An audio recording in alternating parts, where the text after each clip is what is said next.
Well, it was a good time to kind of reflect on Santa Clara as well as look forward to UTEP this Monday coming up. Obviously, rules have changed where you can do these exhibition games in front of fans, which is awesome.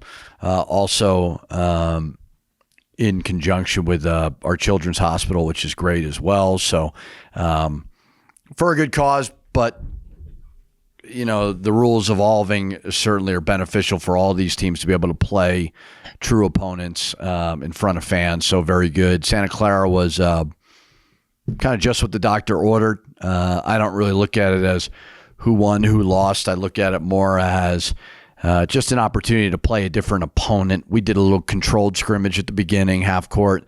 Then we did a 40-minute game. Then we did a 10-minute game at the end for some guys who didn't play as much. But it was good. I mean, played everybody. Everybody always says don't look at the results. I truly believe they do not matter because I'm not going to play everybody. The other coach, whoever that may be, is not going to do that as well. So a lot of things to look at and improve on, but very much excited about UTEP game as well. What's their response been to game film that isn't teammates? Yeah, I mean, it's helpful. I mean, it's hopefully as we continue to move forward, we'll be able to do more of these. I'd love to do about 4 or 5 preseason games because as a coach, it's hard to see everything.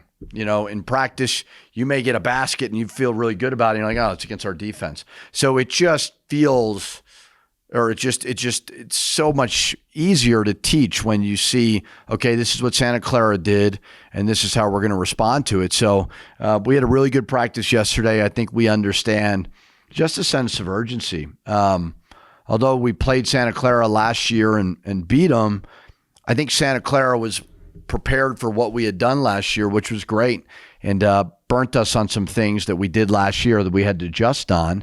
And that's what's going to happen when you get into conference and so on. So thought they were great in practice yesterday. They were very attentive during film. And the more film you can get to learn from those things, the better. And did the opponent, when you pick a Santa Clara, when you pick a UTEP maybe was just because it was a bus ride, I don't know. But how do you pick these opponents? Do you try and match up with something you're gonna see in the regular season, or is it really just kind of random? UTEP was proximity for sure. Santa Clara, Coach Sendek, I think, had mentioned to me about doing it, and I said, great, let's do it.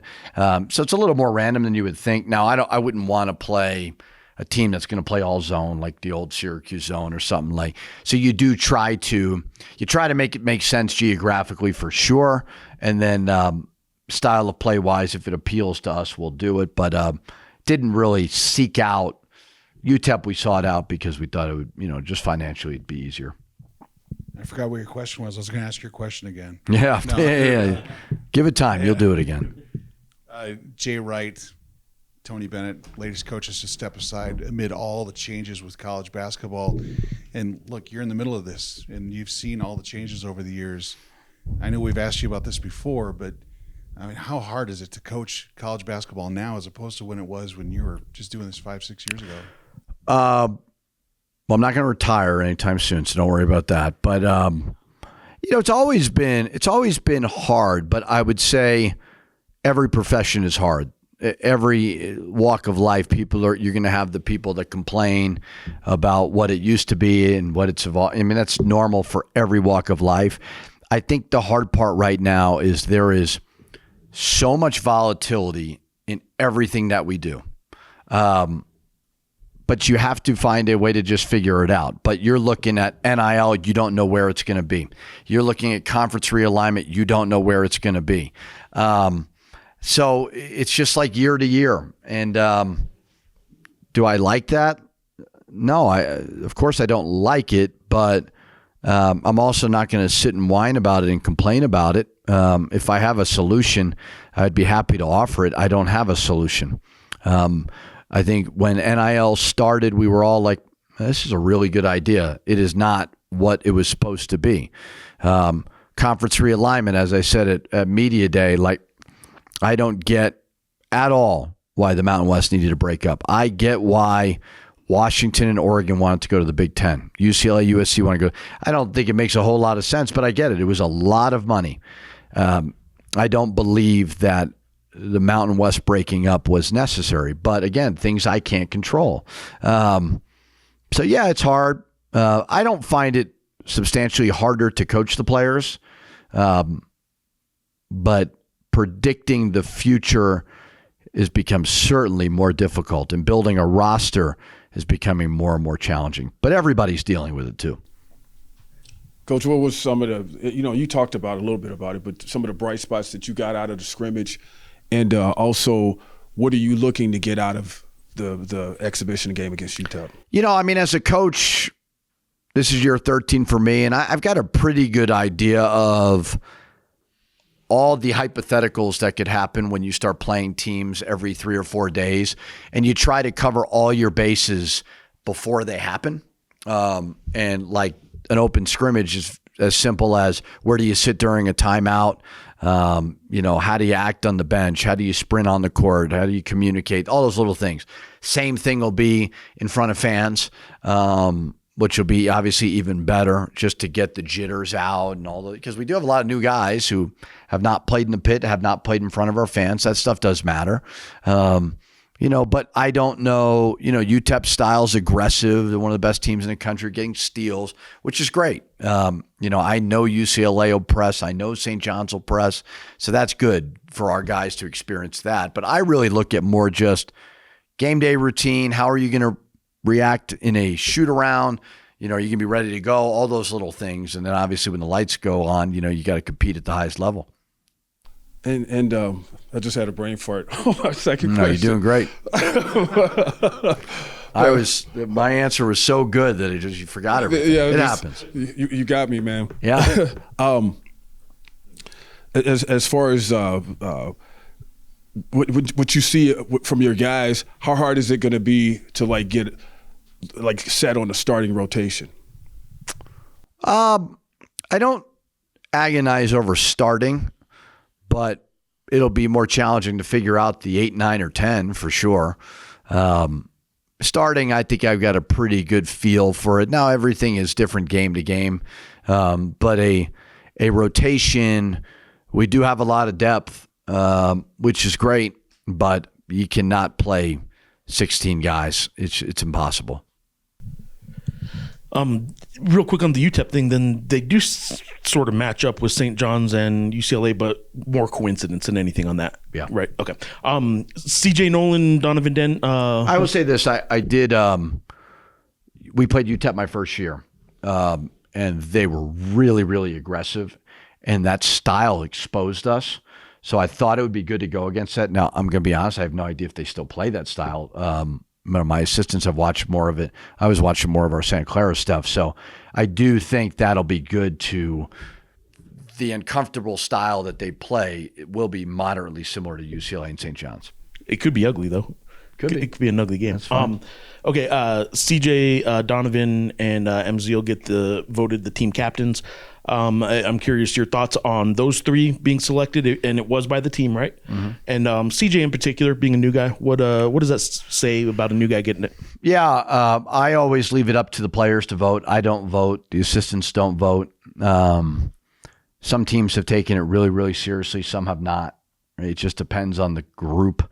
The goal more than anything with captains is I honestly try to stay out of the locker room as much as possible and make that their space. Now, game day in there before, halftime, after games for sure, but I want that locker room to be a space where if we were listening in, they're all saying the right things. And I think that Donovan, Mustafa have been in the program. They've experienced success. They should know what it takes to win the way we're trying to win, and they should be saying the right things and checking guys, which that's uncomfortable for everybody, but they need to do that. CJ, certain guys have it. CJ reminds me of Mo a little bit, Jamal Baker a little bit. They just have this veteran presence to them, and you could tell that, yeah, they want to do well personally, but they just want to win. And CJ has I mean, you just got to watch one practice and CJ gains your respect. So it doesn't always seem like it's the case with the peers, but it was obviously great that he was able to do that. Let me do just a real quick follow-up. Sure. The Jamal Baker, and CJ similarity, is that something now that you'll maybe look at in this transfer portal world? Will you look at one year guy left every year maybe? Yeah, I mean, our landscape at the University of New Mexico as it pertains to basketball has changed over the last month with what happened. And I think in recruiting, there's some uncertainty of where we're going to be in 2 years. So we may need to look in the spring and just sell to certain guys, hey, this is what the Mountain West will look like next year, because it is becoming a little bit challenging. People are using it against us in recruiting a little bit. So we have got to, we're going to have to kind of recalibrate everything whenever this new league, whoever joins it, and be able to sell what we could sell. There's a lot of unknown for the programs that are in the Mountain West now, and there's probably a lot of unknowns for the old pack, whatever they're going to call it. Transfers are very valuable, and I think coaches are fighting doing it the way they've always done it, which is from the ground up, developing and so on. But there's a financial component to every kid you sign. I mean, it's just it's getting more and more challenging. So, we'll always take swings at guys in the fall. We're excited about what we've been able to do, but the spring is more clear for sure what you need. And transfers are way less worried about, like, what I value right now in year 13 of being a head coach versus what I valued in year 2 or 3 is substantially different. And I think transfers, mindset, and the people around the transfers, there's not as many big circles for transfers as there are the high school kids. So we've been very fortunate to bring in high character kids, whether it's high school kids, transfers, and we'll continue to do that. So you don't hit on them all, but you try to. Coach, how similar will the UTEP exhibition be to the way you're going to start on the 4th? Will it be more similar, considering that they're going to pressure you and your guys that are going to play mass minutes? I mean, I'll still try to play as many guys as I can. I'll look at it more like a Santa Clara game type experience than I will a Nicholls State game experience. I don't know how Nicholls plays it all, so I wouldn't know. But this will be way more like Santa Clara. I mean, I'm not going to be able to stop it and walk on the court and all those things, but I'll try to play as many guys as possible.